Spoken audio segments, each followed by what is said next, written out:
A Bíblia fala sobre bebida alcoólica, sobre álcool. Como você se relaciona com a bebida alcoólica? Essa mensagem vai conversar com você sobre possibilidades de uma busca de um caminho mais excelente.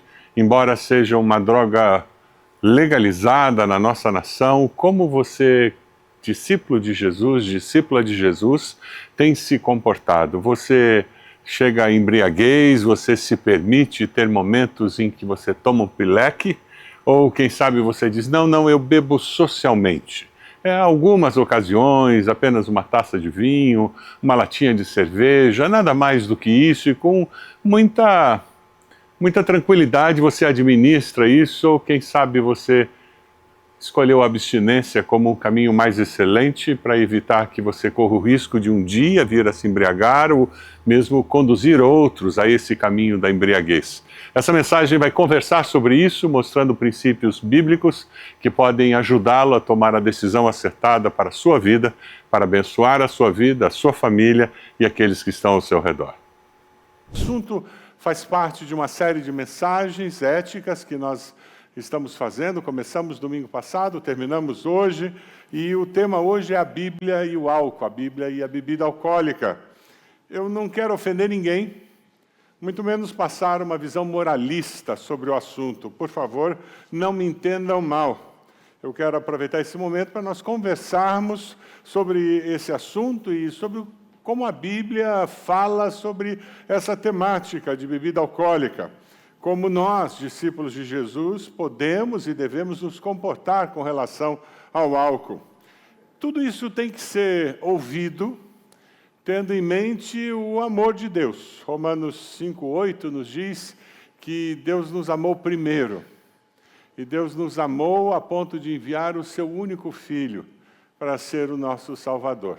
Mas Deus prova o seu amor para conosco em que Cristo morreu por nós, sendo nós ainda pecadores. A base é o amor de Deus. E todo o nosso olhar para a vida cristã não é pode, não pode, não é certo ou errado, não é preto e branco, é muito maior do que isso. O nosso olhar para a vida cristã é um olhar de alguém que busca um caminho mais excelente para viver a vida, um caminho que agrade a Deus.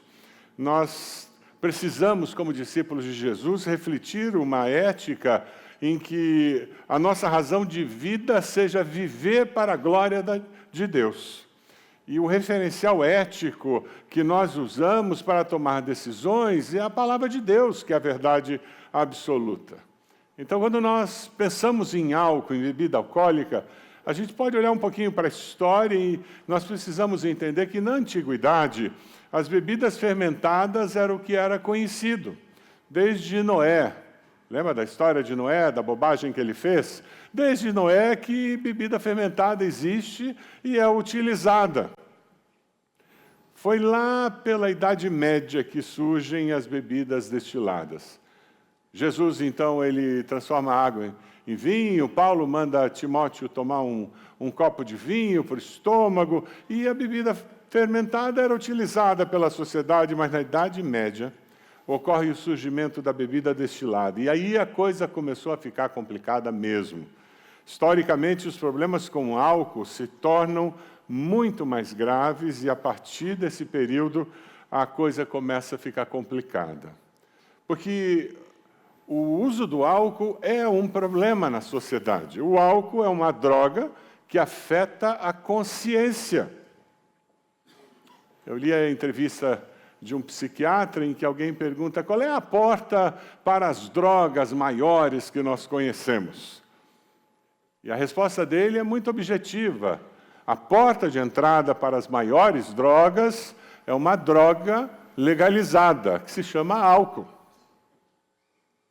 Crianças estão começando a experimentar essa ausência de consciência aos 9, 10 anos de idade, porque em casa tem vinho, whisky, gin e tantas outras coisas. Tem cerveja na geladeira.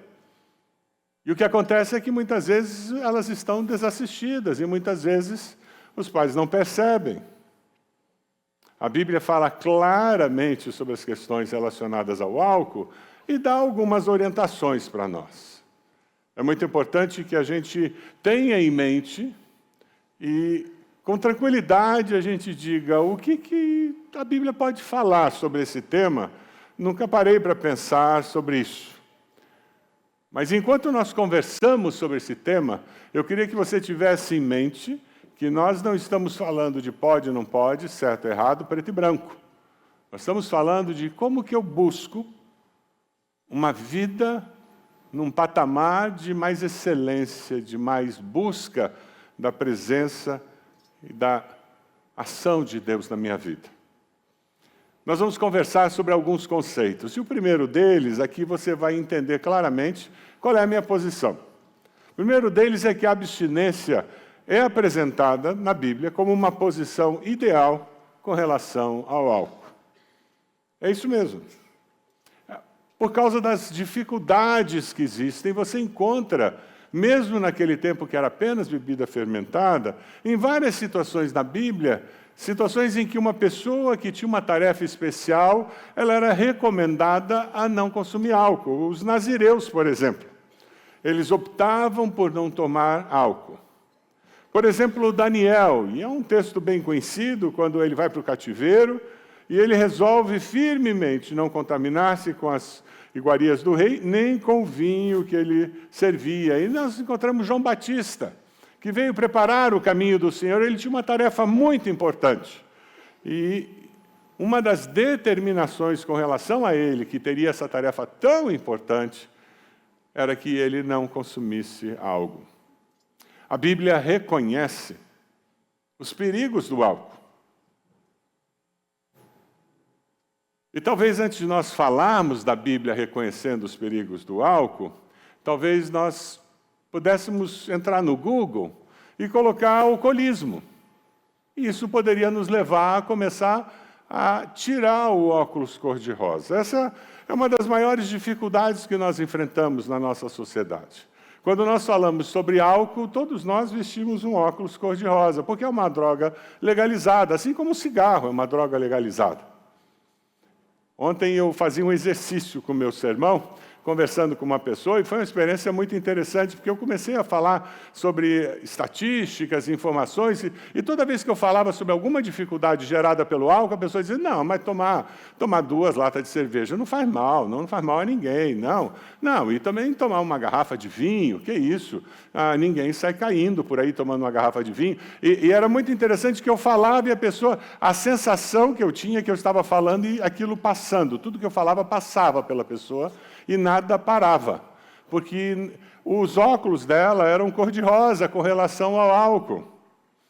E até que chegou a hora que eu disse, pois é, mas você consegue imaginar um churrasco sem cerveja? Não, aí não é churrasco. Churrasco sem cerveja não é churrasco. Eu prefiro não comer. Aí ele ainda virou e disse, não, porque se a carne é temperada tem que ser vinho, se a carne é com sal grosso tem que ser cerveja. Eu virei e disse, você não percebe que o que você está me dizendo que você é dependente? Porque se você não consegue fazer alguma coisa sem o consumo do álcool, você está me dizendo que existe dependência. Como existem pessoas que precisam tomar uma lata de cerveja todo dia quando chegam do trabalho. Mas eles não são alcoólicos. Eles só têm que tomar uma lata de cerveja. É interessante porque quando você começa a tirar esse óculos cor-de-rosa com relação à bebida alcoólica, você começa a considerar o fato de que nós somos o 49º país em consumo de álcool no mundo. Começamos a considerar que 65% dos acidentes no Brasil estão ligados ao consumo do álcool. 65%. Que 70% dos casos de violência doméstica, 70% dos casos de violência doméstica estão ligados ao consumo de álcool. 3 milhões de pessoas por ano morrem no mundo com problemas relacionados ao consumo do álcool. Deviam proibir o uso disso, faz mal, mata, destrói famílias. O álcool não apenas rouba a sobriedade, mas ele arranca a liberdade de escolher um futuro diferente. Ele acorrenta o potencial e apaga a chama da esperança. Um escritor que eu encontrei, ele disse: cada gole pode ser um passo em direção a uma prisão invisível, onde o verdadeiro preço não é medido em dias ou anos, mas em sonhos perdidos e vidas despedaçadas. O alcoolismo incide mais em homens, e principalmente na faixa etária de 18 a 29 anos. Se você observa essas estatísticas, e você não está com óculos cor-de-rosa, de que não tem problema, você vai começar a lidar com álcool de uma maneira mais responsável. Mas aí nós temos um problema no sul do Brasil. Porque, afinal de contas, eu sou descendente de alemão, e alemão gosta de chopps. Eu sou descendente de italiano, e italiano dá a vida por um bom vinho. Eu sou brasileiro, e uma cachaça e uma caipirinha ninguém abre mão. E nós vamos com essas bengalas culturais justificando um comportamento leviano em que algo que é perigoso é tratado como algo que não tem problema nenhum. Muitos de nós lidamos com a bebida alcoólica de uma maneira irresponsável. Pastor, mas lá em casa a bebida alcoólica fica num armário fechado à chave. Você já foi adolescente? Tinha armário fechado à chave na sua casa?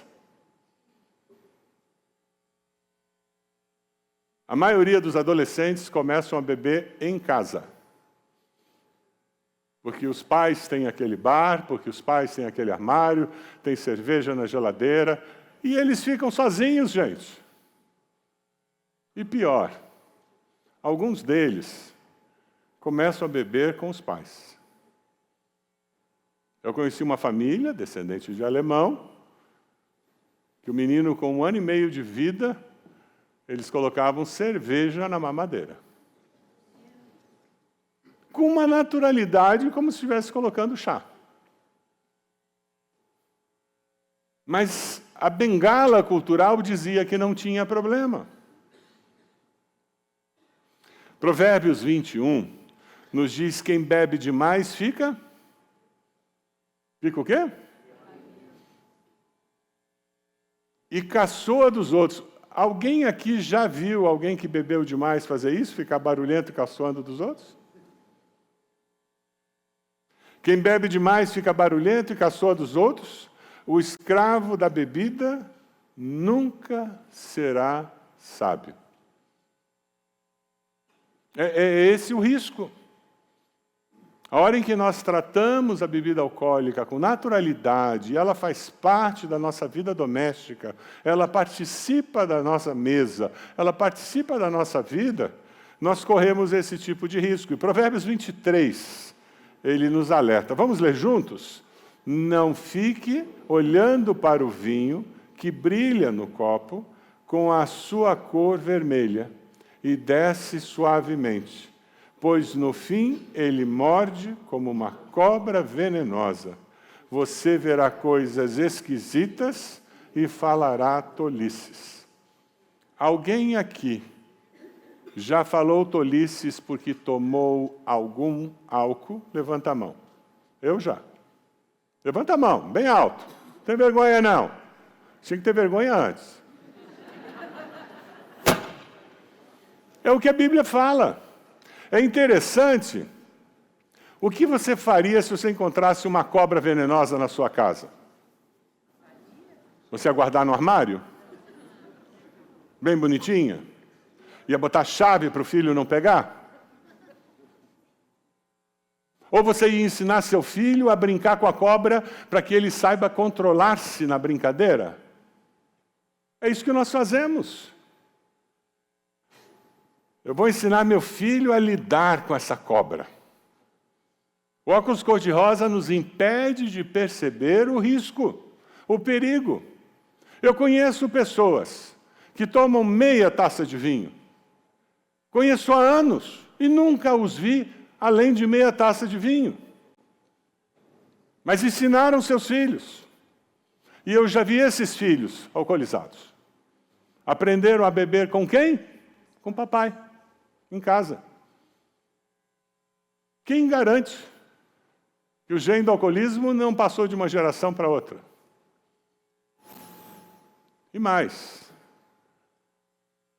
se nós olhamos a seriedade, o risco que existe, nós vamos avaliar a utilização do álcool de uma maneira diferente. A Bíblia condena claramente a embriaguez. George Vaillant é um médico que faz pesquisa sobre alcoolismo.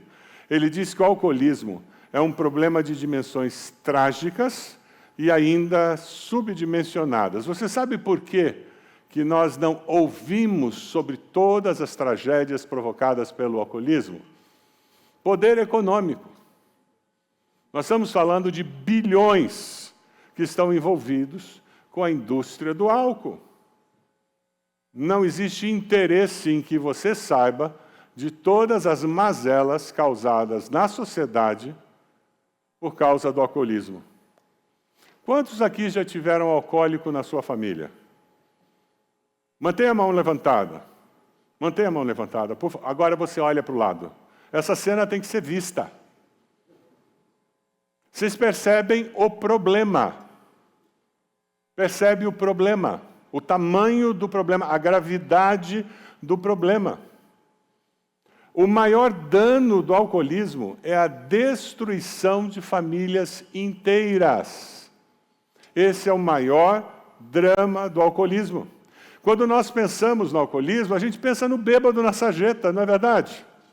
A gente pensa no acidente de trânsito, porque o infeliz que bebe, normalmente ele está tão relaxado que ele sai do acidente ileso. Quem se fere é o do outro carro, que não estava bêbado. Normalmente a gente pensa no bêbado, naquela pessoa que está na sarjeta, que causou o acidente ou que vai morrer com cirrose hepática.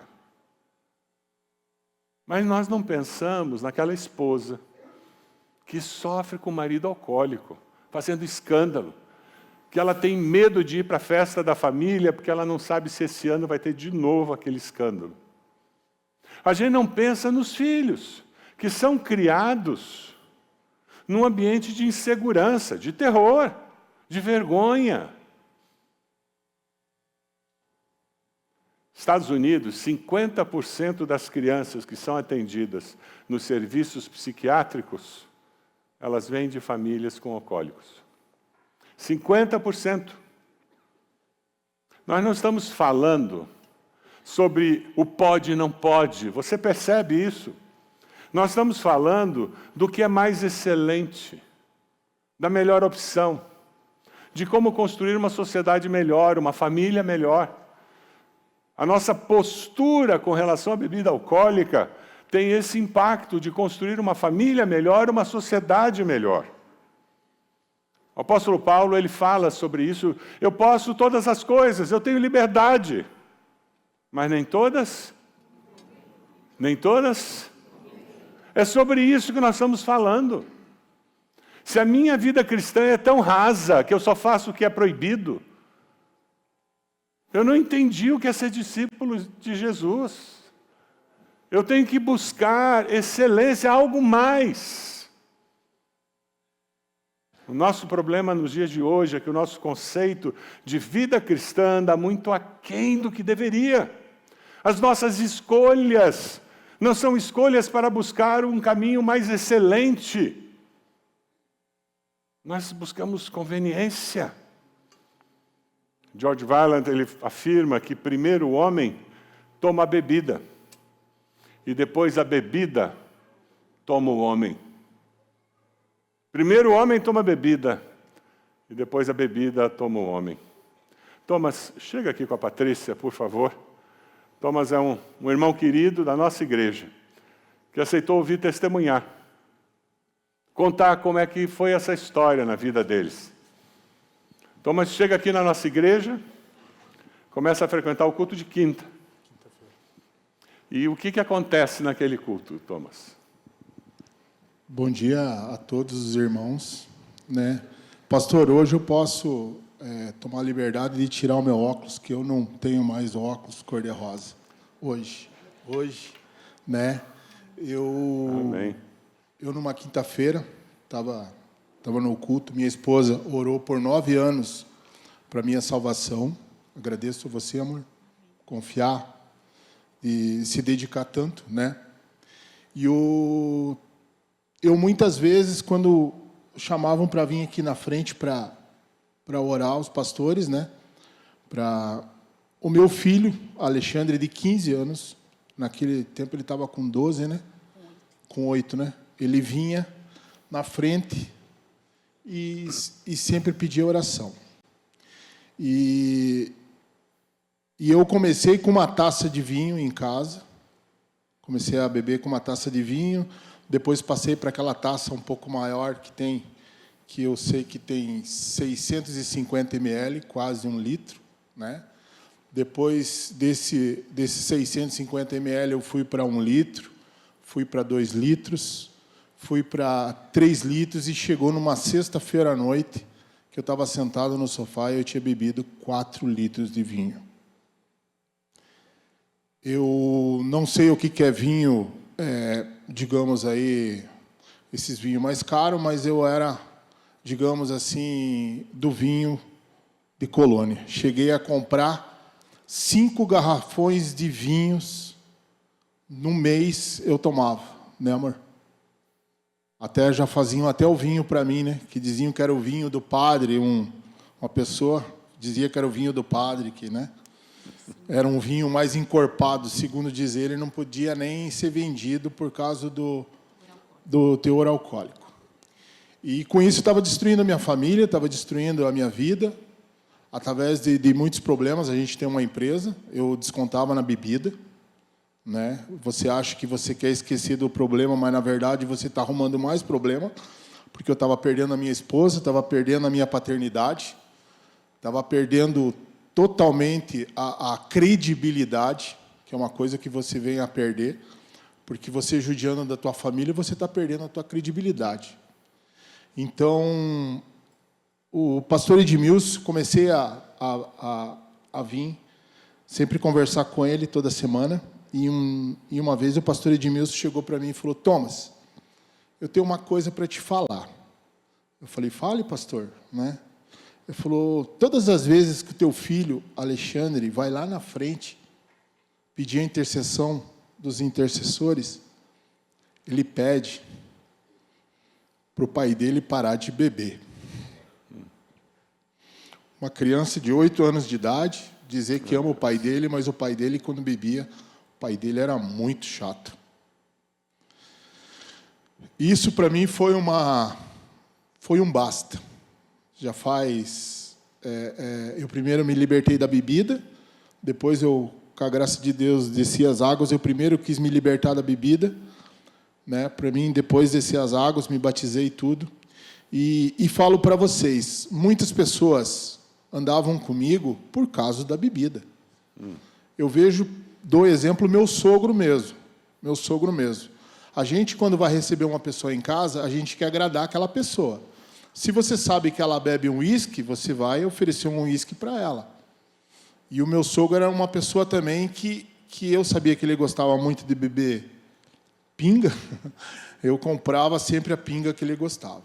E depois que eu parei de beber, automaticamente eu vi muitas pessoas deixaram de andar comigo, que a gente vê que era por causa da bebida, né? E hoje as pessoas vão na minha casa, eu não ofereço mais a bebida para elas, certo? E a maioria das pessoas também que viram a minha mudança tomaram a frente também de deixar de beber. Amém. Então, com isso, automaticamente eu digo assim para vocês: às vezes a gente acha que a gente está fazendo para a gente, mas a gente não está fazendo para a gente. Nós estamos judiando da nossa família.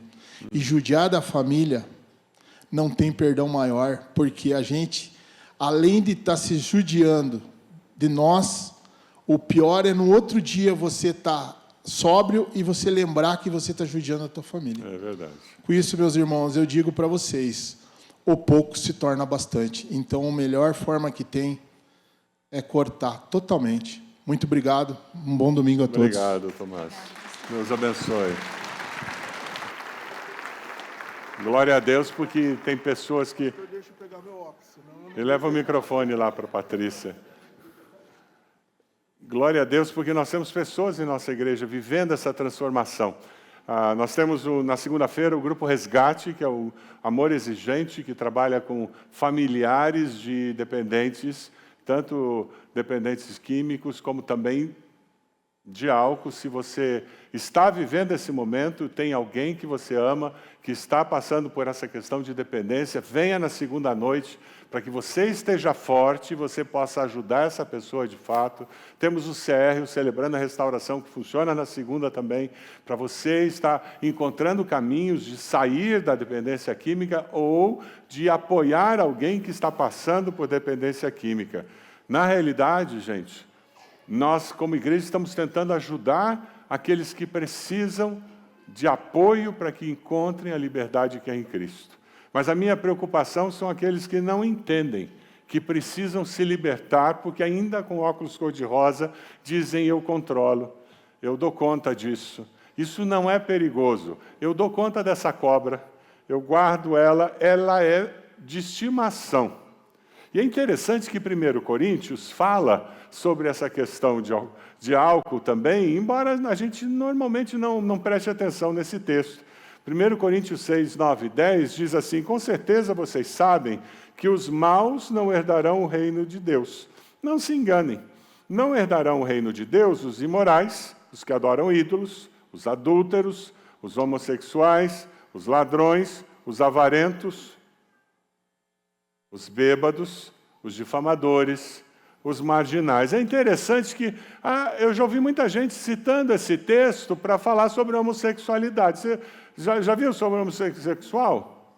Mas é curioso, porque eu não ouvi ninguém falando isso sobre bêbado. O óculos cor-de-rosa nos impede a enxergar a gravidade do álcool na vida do ser humano, a destruição que ele traz. Efésios 5, 18 é radical. Não se embriaguem, pois a bebida os levará à desgraça. Ao contrário, encham-se do Espírito de Deus. O que a bebida vai fazer? Levar à desgraça. O desafio é nós nos enchermos do Espírito de Deus. Transbordarmos a presença do Espírito de Deus e não a presença da bebida na minha vida, controlando o meu cérebro, controlando o meu corpo.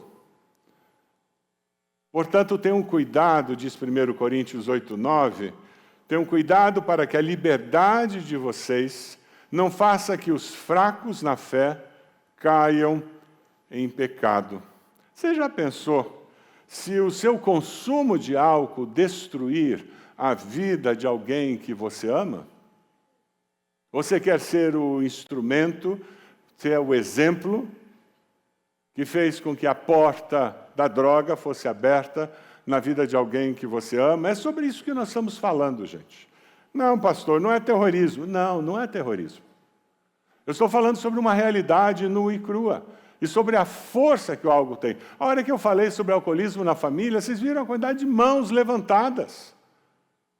Agora, se nós já vimos a mazela que o álcool provoca, como que nós lidamos com tanta irresponsabilidade com algo tão perigoso quanto isso? Eu acho curioso quando alguém vem com um discurso de desarmamento com um copo de álcool na mão. Como se um copo de álcool tivesse menos poder de destruição do que uma arma. Se você permitir que algo além do Espírito Santo de Deus controle sua vida, você correrá o sério risco de ser instrumento de Satanás. É forte. É forte. Mas essa foi para quebrar o óculos que não tinha sido tirado ainda. É isso mesmo. E quem já conviveu com um alcoólico dentro de casa sabe o que eu estou dizendo. Aquela pessoa amada se transforma num instrumento de Satanás. Se você permitir que algo além do Espírito Santo controle sua vida, você correrá o sério risco de perder as oportunidades que Deus preparou para você.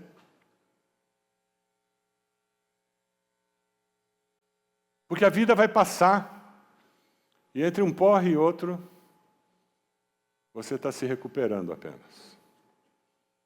Não tem espaço para o Espírito te guiar em toda a verdade.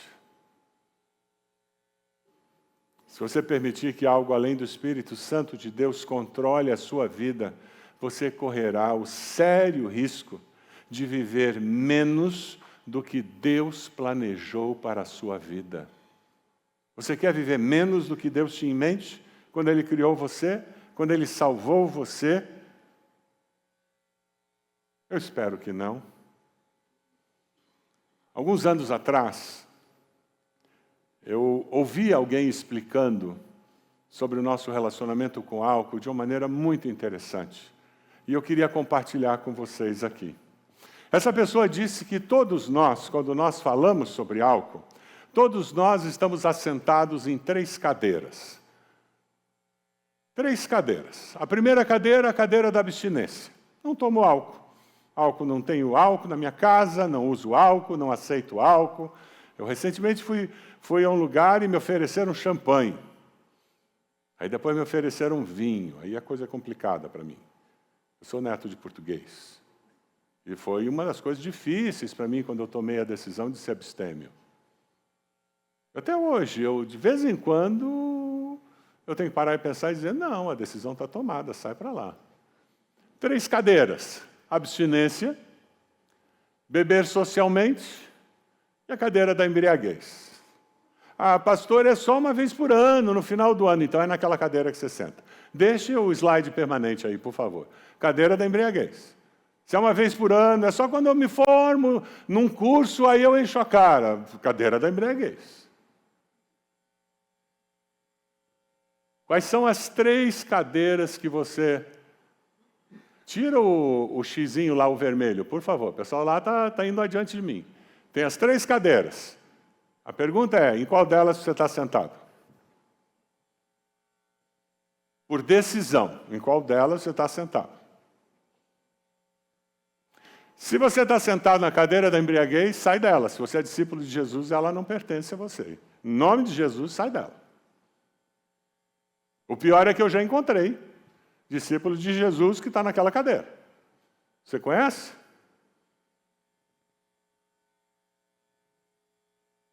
Infelizmente, nós vivemos um tempo em que o álcool está tão aceito, em que casamentos de membros de igreja, discípulos de Jesus, têm um consumo de álcool. Você vai e faz o casamento. Música linda, uma palavra abençoadora. Os não crentes que estão presentes são tocados. Eles saem dizendo, Deus está aqui. Aí eles vão para a recepção. A música é tchucu, tchucu, tchucu, tchucu, tchucu, com DJ, e todo mundo sacolejando o esqueleto, e tudo isso regado a álcool. O que uma coisa tem a ver com a outra? Isso aqui é incoerente, incompatível. Escolha quem você é, e assuma quem você é. Assuma quem você é, porque senão você é um esquizofrênico espiritual. Põe um X lá no embriaguez. Embriaguez não é aceitável. Ah, mas eu bebo socialmente. Ah, e esse friozinho aqui está pedindo uma taça de vinho, né? Ah, comer queijo sem vinho não dá, né? Você sabia que o vinho e o suco de uva têm as mesmas propriedades para a saúde? Você não precisa do vinho para ter os benefícios para a saúde. Toma suco de uva.